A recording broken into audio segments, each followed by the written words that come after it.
descobri a doença, eu tinha poucos meses, começaram a aparecer alguns sintomas. Meus pais desconfiaram, me levaram num pediatra.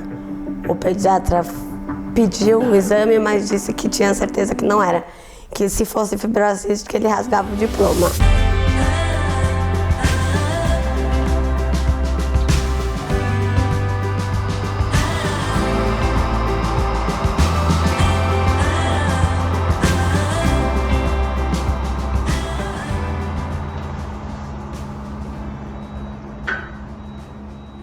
Eu comecei a internar com em torno de 12 anos e aí começaram a aparecer algumas complicações.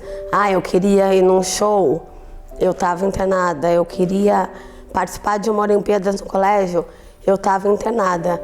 Mas de resto eu sempre fiz tudo normal até os 18 anos. Eu tinha que viajar e às vezes eu não podia viajar porque estava fazendo algum tratamento ou estava internada, né? Já perdi muitos casamentos, festas que eu tinha que viajar porque eu estava internada. Ou até mesmo ir na casa de uma pessoa, tipo, dormir na casa da amiga e não querer dormir, né? Porque você tem que levar as inalações, fazer fisioterapia e você não pode deixar de fazer, né? Sou formada em pedagogia. Atualmente eu não estou exercendo, né, devido à dificuldade de achar emprego mesmo no país, e a própria doença tem alguns empecilhos, né? Difícil achar alguém que esteja de coração aberto para empregar uma pessoa que pode se ausentar com muita frequência. Tem que obedecer a mãe e não responder para a mãe. Tem que fazer todos os dias a inalação e a fisioterapia, não é? Não reclamar. É. Se não dá Não embora. é muito legal, mas tem que fazer, Se não né? dá embora pra outra criança. Não, isso aí é só a mamãe que fala pra você.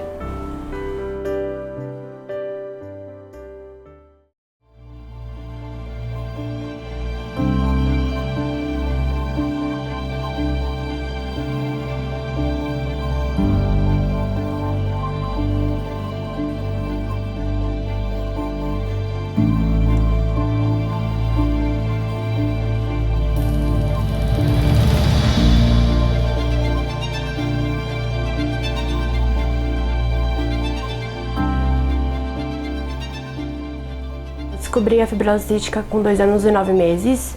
E antes disso eu tinha, minha mãe relata, né, que eu tinha vários episódios de diarreia, tinha muito cansaço, sentia falta de ar para mamar nos seios dela também. Eu não tinha força, né, para mamar. Aí eu fui diagnosticada com 2 anos e 9 meses. Pra falar a verdade, esse negócio de fibrose cística eu não tinha bem assim certeza que era uma fibrose cística, entendeu? Mas depois que ela começou a fazer tratamento, aí que eu vi que os problemas que ela tinha, né? Porque quando ela nasceu, assim, ela só tossia demais, sabe? E aí meu marido falou que ela vai ver que tava dando gelado pra ela também. Depois que eu comecei o tratamento, eu tive uma infância normal. Algumas internações quando era preciso, né, quando eu pegava uma infecção ou alguma bactéria nova, mas eu tive uma infância normal até os meus 12 anos. A pai me ligou com 13 dias de vida da Lorena, que deu alterado o teste do pezinho, reconvocando ela para fazer um novo teste. Nós fomos, deu alterado de novo. Eu liguei para o pediatra, eu mandei uma mensagem para ele e perguntei, né, o que seria isso. Ele falou, é uma suspeita de mucoviscidose.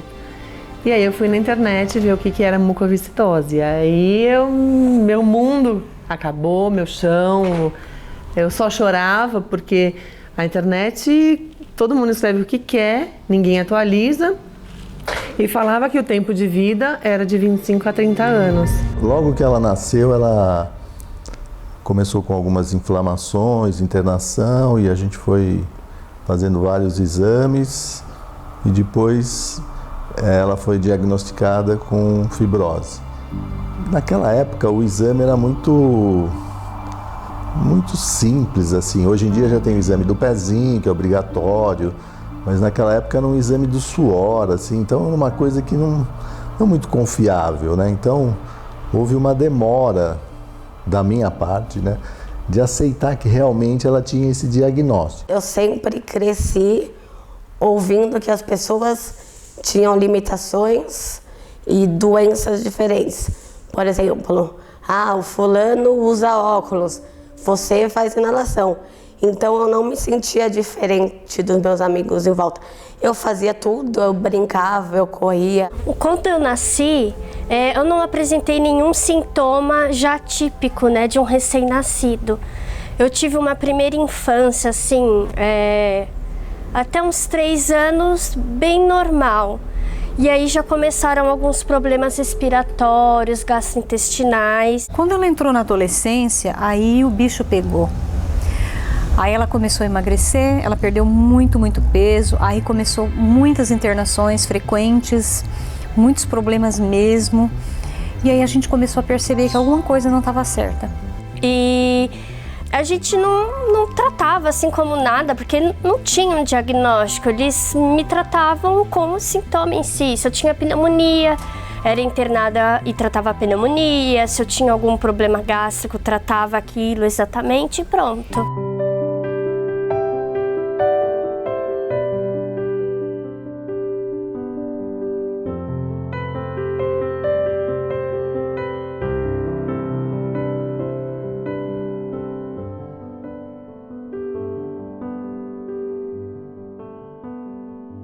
Eu entrei na fila dia 29 de abril de 2015.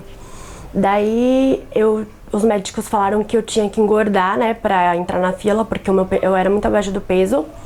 Aí eu coloquei a gastrostomia, né, pra mim ajudar na alimentação, né, porque eu tava muito magra. Aí depois de um aninho, mais ou menos, que eu engordei e tudo, os médicos me colocaram na fila, que foi dia 29 de abril. E aí eu fui chamada uma vez só, que essa vez que eu fui chamada já deu certo.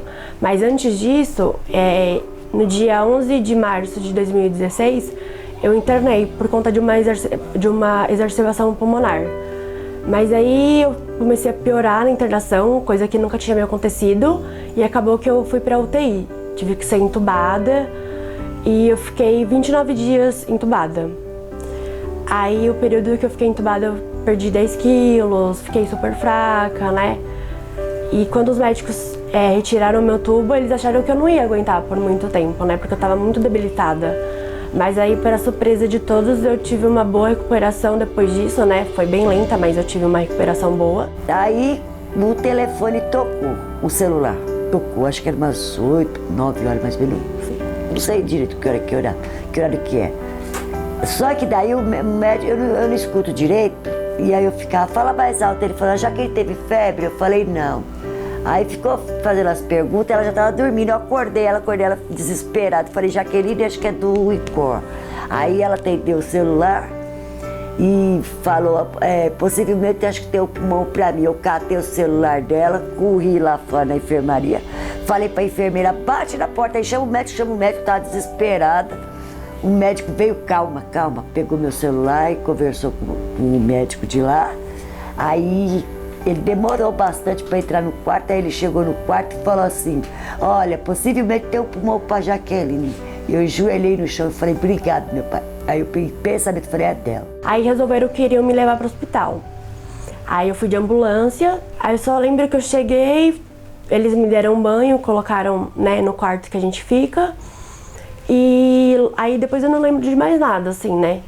Quando eu entrei no centro cirúrgico, eu não lembro. Nós ficamos lá esperando, só que demorou demais. A gente foi ver ela, já era umas 7 horas da noite, né? Aí eu pensei, poxa, eu vou lá viajar, que a Jaque tá lá topada, né? Porque transplante de pulmão deve ter dado um monte de medicação. Minha filha, que idade, cheguei lá, Jaque tava lá. Aquele jeito dela doido que levanta as pernas lá em cima. Agora você imagina, o tamanho desse aí, ficar lá toda assim, sabe? Aí eu falei, mãe, coloca a mão aqui. Aí eu, olha, meu pulmão tá expandindo, coisa que não fazia, né? Que meu pulmão sempre tava durinho. Então aí quando eu respirava, ele não crescia. Ele tava expandindo. Aí eu, olha, mãe, meu pulmão tá crescendo aqui, né? Tava bem feliz. Certo que a pessoa que doou o pulmão pra ela teve que falecer, né? É uma vida ainda tá vindo, né? Mas eu fiquei chateada nessa parte, entendeu? Mas hoje ela tá aí pra contar a história dela, sabe?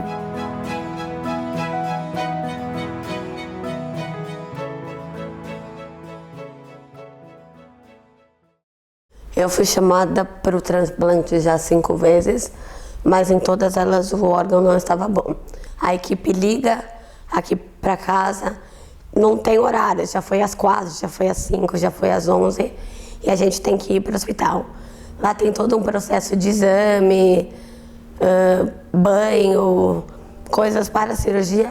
Enquanto isso, uma equipe sai aqui de São Paulo e vai até a cidade ou hospital, que pode ser na capital, que vai doar o órgão. Então, quando a equipe chama, a gente não tem certeza de que aquilo vai acontecer. Tanto é que eles falam, um possível doador. Por quê? Porque nem sempre o órgão está bom e nem sempre os exames condizem com o órgão físico. Então, a última etapa é pegar o órgão na mão e analisar. E muitas vezes os exames dão tudo normal. Quando se tira o órgão, eles acham uma pneumonia, uma batida que até então não era esperado. Em um momento ela desanimou, mas quando ela entrou na fila, ela não queria. Ela não tinha certeza se ela queria. Então, conversamos, ela falou, eu não sei se eu quero. Eu falei, tá bom, fica na fila, depois a gente decide. Mas com o passar do tempo, com o conhecimento, com toda a relação que ela acabou conhecendo das pessoas, ela viu que não, eu quero, sim, eu quero. Porque demora, né? Nós já estamos na fila há quase 3 anos, né? São 8 horas da manhã, pai da tchau. A gente tá no trânsito, porque eu fui chamada por transplante mais uma vez. Então estamos indo lá. Aí cheguei, fiz todos os procedimentos, desci pro centro cirúrgico e daí entra pro centro cirúrgico e fica esperando uma resposta final. Só que na hora que eu entrei, o médico falou, foi confirmado. Aí nessa hora deu um nervoso, uma ansiedade, aí todo mundo se despediu e eu entrei para a cirurgia. E aí depois de algumas horas eu acordei. Eu estava entubada e assim, ainda com muito sono, mas eu lembro que você pensa, putz, tô vivo. Eu fui pro quarto muito rápido. Na verdade, eles até disseram lá que foi o recorde de paciente que ficou menos tempo na UTI. Então eu cheguei na UTI na terça-feira às 8 da noite, na quinta-feira antes do almoço eu já estava no quarto. Normalmente as pessoas ficam uns 4, 5 dias na UTI, então isso foi muito rápido. E aí no quarto a recuperação foi um pouco mais lenta, porque eu tive uma rejeição, mas que é normal logo após a cirurgia, porque ainda tem que ajustar a dose de remédio e querendo ou não é um corpo estranho, então é esperado. E aí até o dia de eu ir para casa foi exatamente 1 mês e 1 dia. E aí cada dia era uma coisa nova, cada dia uma conquista. Um dia você sai do oxigênio, no outro você consegue tomar banho sozinho, porque pelo porte da cirurgia você sai com muita coisa, muito fio, muito dreno, bomba de dor. Então aos poucos você vai tirando as coisas e conquistando novas coisas. Então toda conquista era uma emoção, assim, como se você nunca tivesse feito aquilo na vida e tivesse feito pela primeira vez. Porque a gente brinca que antes a gente não vive, a gente sobrevive. E a gente só tem noção disso depois que você passa pelo processo inteiro. Aí você fala, nossa, como eu fazia aquilo? Qualquer coisa exigia um esforço enorme, mas às vezes você não tem noção de quanto esforço você precisa para fazer aquilo. Por exemplo, para eu andar 100 metros era difícil. Só que eu não tinha tanta noção, porque hoje eu saio andando e falo, nossa, eu não conseguia fazer aquilo.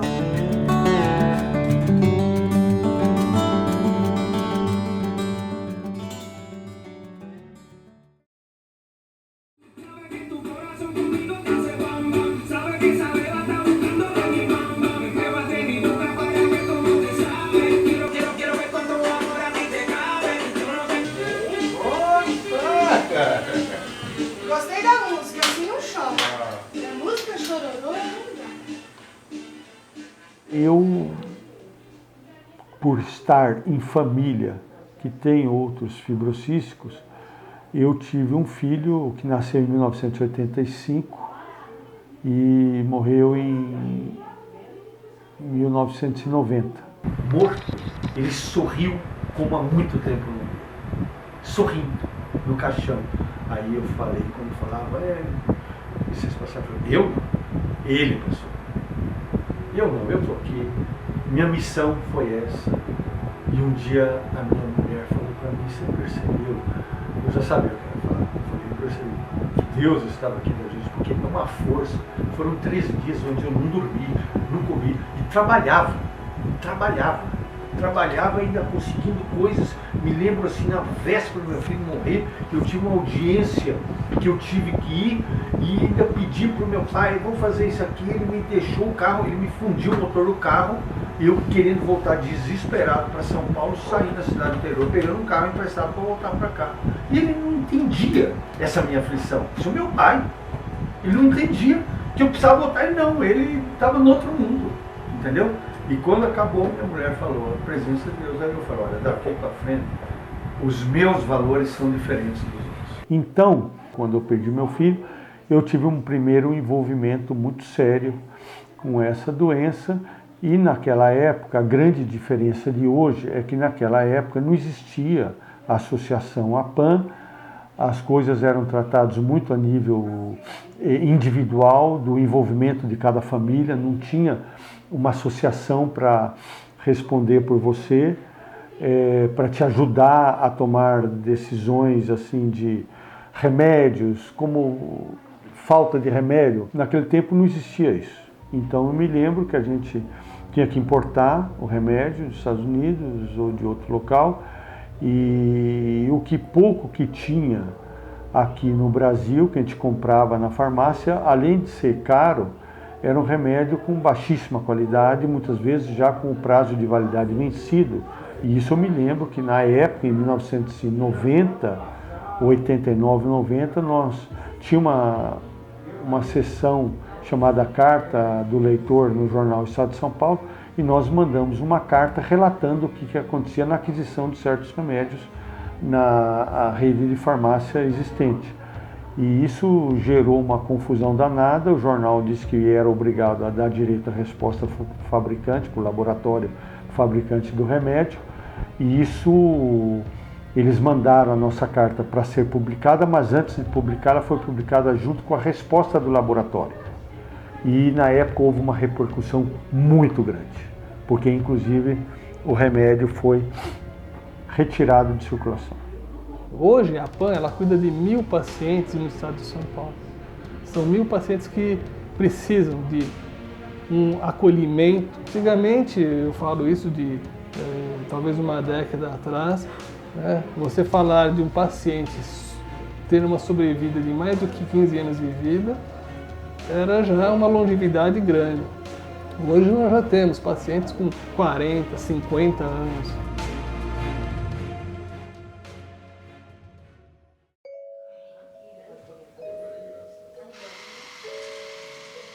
A Lorena, com o tratamento, ela é muito boazinha, mas eu entendo que ela é uma criança. E que às vezes eu falo assim, vamos fazer inalação? Ah, eu quero brincar. Como é importante, eu falo, então tudo bem, agora você brinca, mas daqui a pouco você vai fazer. Não é fácil. Ela com 2 anos, a médica, ela pegou uma bactéria forte, a médica pediu para tirar ela da escola.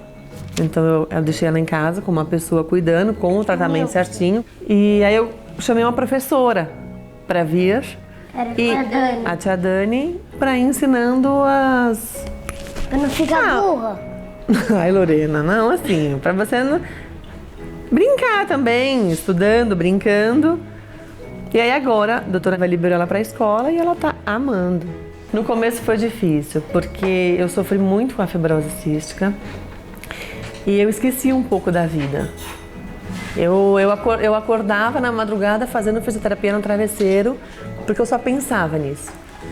E com o tempo ela foi ficando mais velha, ele foi entendendo mais, foi ficando mais calma, assim. Puxa, sopra. Não para, meu amor, não para de soprar. Vai, Lorena, não para, meu amor, não para, Lorena. Puxa, tira. Nem tudo na fibrose cística com os amigos é só alegria. Infelizmente, eu perdi vários. A minha melhor amiga, Renata. Elas eram muito amigas e o engraçado é que elas não se tornaram amigas por causa da fibrose cística. Elas se conheceram num grupo de fãs, deixa eu lembrar do que a Natália é fã de tanta coisa, The Walking Dead. tá? E então a Natália trocava muita ideia com o pessoal de The Walking Dead, que ela sempre gostou daquilo, tal. E essa garota estava nesse grupo e elas se identificaram assim, batiam um papo, e ela é do interior de São Paulo. E um dia a Natália pediu autorização pro administrador do grupo para colocar alguma coisa sobre a fibrose cística. E ele falou, não, tudo bem, e ela colocou. E aí, né, essa amiga falou, Nath, por que você colocou de fibrose cística no grupo? Porque eu tenho fibrose cística. E a amiga, eu também. E a amizade cresceu mais ainda, né? Foi uma perda, assim, que me levou à depressão. Literalmente, a depressão. Ela, recém-casada, era minha melhor amiga, estava comigo para tudo, virtualmente, mas estava, né? E ela partiu. Então foi nesse momento que eu percebi que a minha filha deu uma caída, assim, extrema. Ela desanimou, ela chegou a falar para mim, me pedir ajuda, me pedir socorro, porque ela pensava em morte, não em se matar, não isso, mas que às vezes ela achava que se ela morresse seria melhor.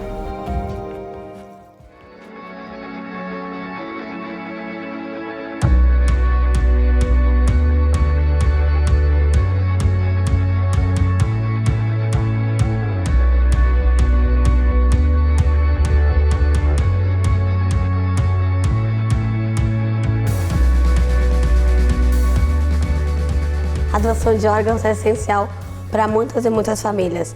Não tem idade, não tem sexo, não tem cor, não tem classe social.